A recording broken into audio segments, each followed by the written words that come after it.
Hello guys, I welcome you back to my channel. So we'll be looking at differential calculus cubic graph. So here you see that they've given us an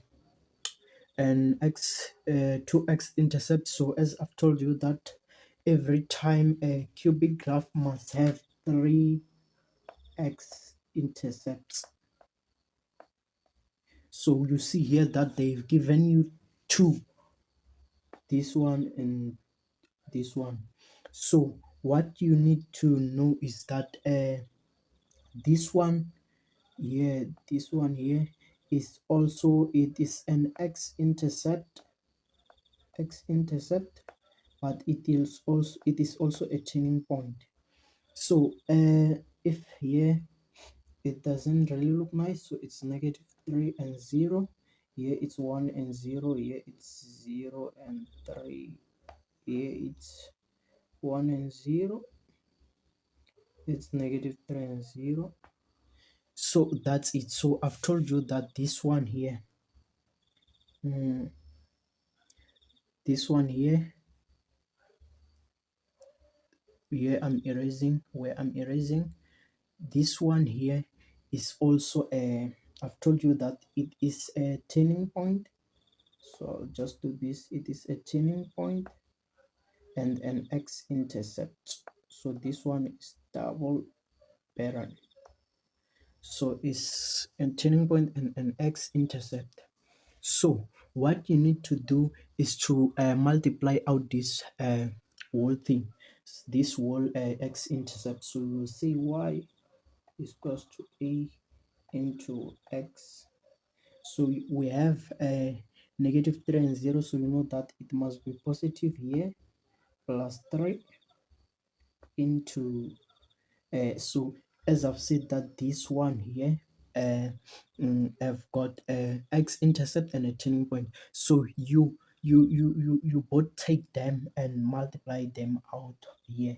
So another thing is that for better understanding, you must go back to the previous video, but I will also explain it here, and I'm also explaining it right now. So here I've said that you must multiply out these two as 2, because it is double, is the turning point and the x-intercept. So it will be x minus 1 into x minus 1, as I've told you that it is double.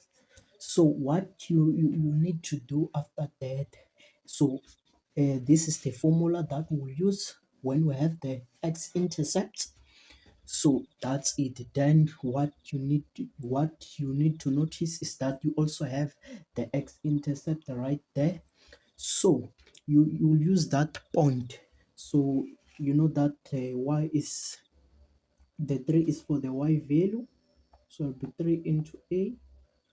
So you substitute the 0 or from the y-intercept to all these x values, so it will be 0 plus 3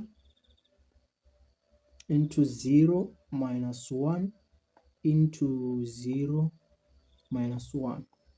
So then until you get a. So use your calculator right there. So 0 plus 3, 0 minus 1, 0 minus 1. So then you'll find out that it's 3. Let me write it in a correct way, but it's the same. So you will find out that your answer is 3a. So then you will divide both sides to find a as 1. So you have now got your a. So you will say y is equals to, you have got 1 as your a into x plus 3 into x minus 1 into x minus 1. So you see, so what you need to do then is to multiply these things or all these brackets to get your equation. So then we'll do that on the other slide. You see, so it's, I'll forget this part, it's x plus 3. Yes, x plus 3 and negative 2 negative 1s. So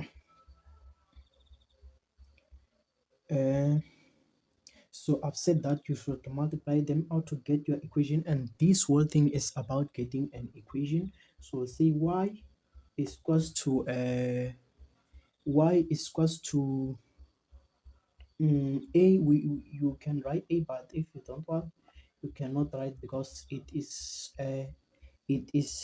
0. It is one because it is one, and you know that when it is one we don't always have to write it. So here it will be x, I think it's x plus 3. We'll refer that into x minus 1 into x minus 1. So let's go and refer if we've done it correct. So we've done it correct. So then you have to multiply this out. So as I've said that the one is not vital, so I always like to get this one to this other side, or or it is on the right side, so I'll say x plus 3. So I'll multiply these two out first for it to be easy, and I would advise you to do that in this way. But if you can do it your way, you can do it. So it will be x to the power x by x, it will be x squared. Say x multiplied by -1, it's negative x, and negative x again plus 1. So that's it. So then we come again, we say y is equals to x plus 3 into x squared, x squared minus 2x plus 1. So that's it. So then you got to multiply the whole bracket out, so it will be let me erase it. So first to multiply this first x with x squared, so you know that that will give us x cubed. So then the x with negative 2x, so it will be negative 2x squared. Then x to the power multiplied by 1, it will be plus x. Then we go to 3 plus 3x squared. Then 3 by 2, 3 by 2, it's 6, so it's negative 2, so it will be negative 6x. Then we go to 3, it's 3 by 1, so it will be plus 3. So then we proceed. So then we will find our like term. So you see that this one does not have a like term, so this one, let's see this one, so this one have a like term. It's negative 2 plus 3. So you know that that is 1, so it is x squared, then x, this x and this negative x, so that will be negative 5x, then it's plus 3. So you see that you have done it. So that's it for this video.